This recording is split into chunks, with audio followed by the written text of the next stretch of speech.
Hey, how's it going, guys, and welcome back to the channel. Today I showed you the step-by-step how to check and adjust the chain lock of your motorcycle, and especially useful if you have a Honda CRF300L. Let's get started. Regardless if this is the first video that you're watching, or especially if your motorcycle is not a Honda CRF300L, the proper chain lock, so how much slack you need, you're going to find these details in the user's manual of your motorcycle. So I recommend you to go and check, and then you can adjust according to what the manufacturer is specifying. Now, to get started, we'll need to loosen the rear axle of your motorcycle, so go ahead and get your tools out. So this screw here is what is going to allow you to set how forward or back the rear axle of your motorcycle is, and you're going to have one on each side. So in order to start, get a 12mm spanner, and I'm going to loosen this nut in here. And now with a 10mm spanner, we are going to screw in this screw. So as we do that, the screw is going to go back inside of the swing arm. Now I can already do it by hand.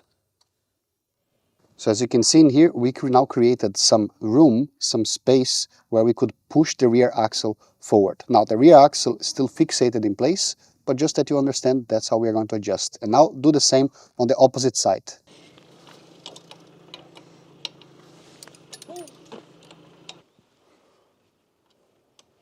Now we are going to loosen the rear axle nut, and to do that you're going to need a 17mm socket or spanner for the left side and a 24mm socket or spanner for the right side.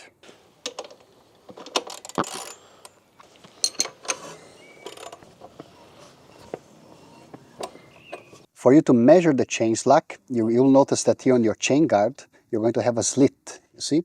And you can put a ruler in here on this slit, and you want to have the ruler not sitting on top of this rubber cover in here, this rubber guide of the chain, but you want to have it sitting directly against the swing arm. So like this, not like this.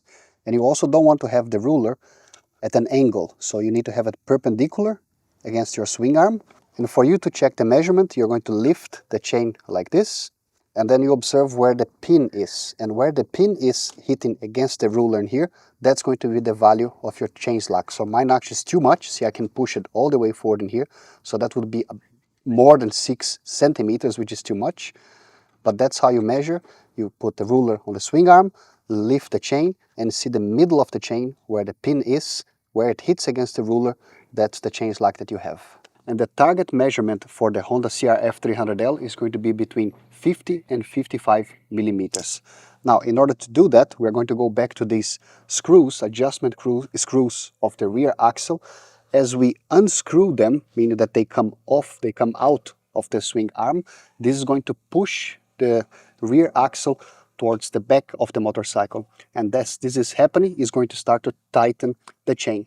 And the same way, if you wouldn't have enough chain slack, meaning that your chain is too tight, if you would screw in these adjustment screws, then you're able to push the rear axle towards the motorcycle, so you're going to increase your chain slack.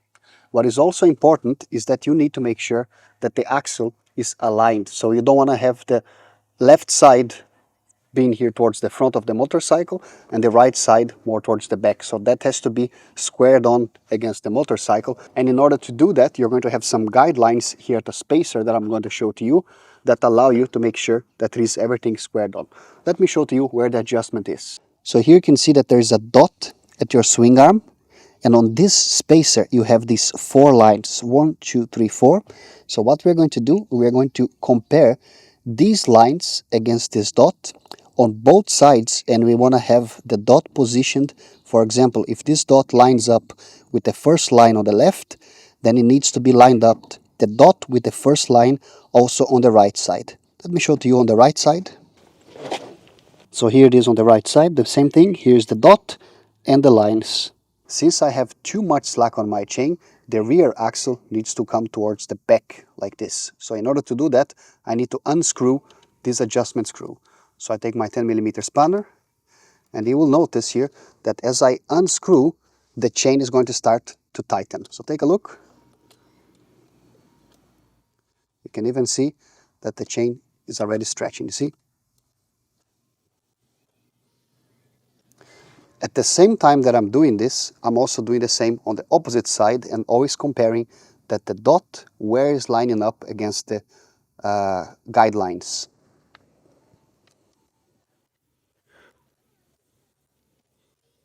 And as I'm doing this, I'm putting my ruler in here and also checking where the slack is.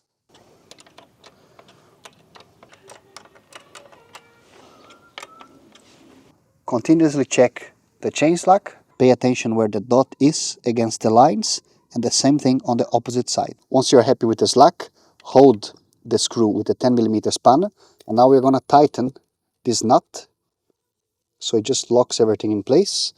So here you need a 12mm spanner, and let's do the same on the opposite side.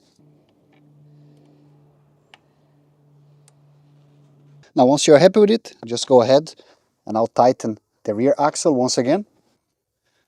I'll put the torque here on the screen, in case you have a torque wrench, but I'm just going to do it by hand as I feel comfortable with it. Now once again, after tightening the axle, I'll just make sure that I'm still within spec, double check that everything is aligned. Here's okay. And as you are doing this, you also want to check the slat at several positions of your chain. So I would just lift here a little bit the back of the motorcycle, spin, and then check how is the slack. Another position.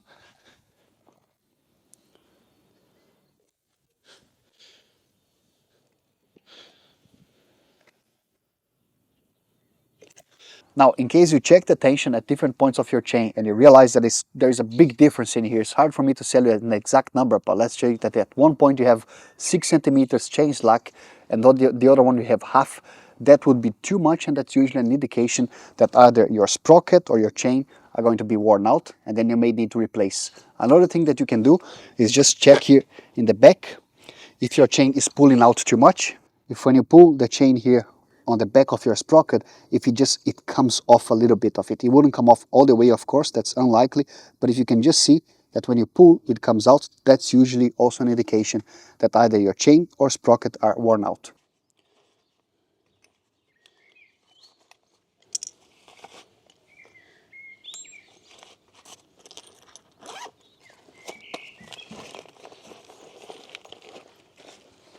Now you probably have noticed that I'm doing the entire process keeping the motorcycle on its side stand. I used to do it different, but pointed out very well here by some of the subscribers of the channel that it is specified in the manual that this should be done for the Honda CRF300L with the motorcycle on its side stand. It could be different for your motorcycle. Maybe it will tell you to keep the rear wheel off the ground, so make sure that you check the details for your model. That's it. I hope you enjoyed this video, and I see you on the next one. Bye bye.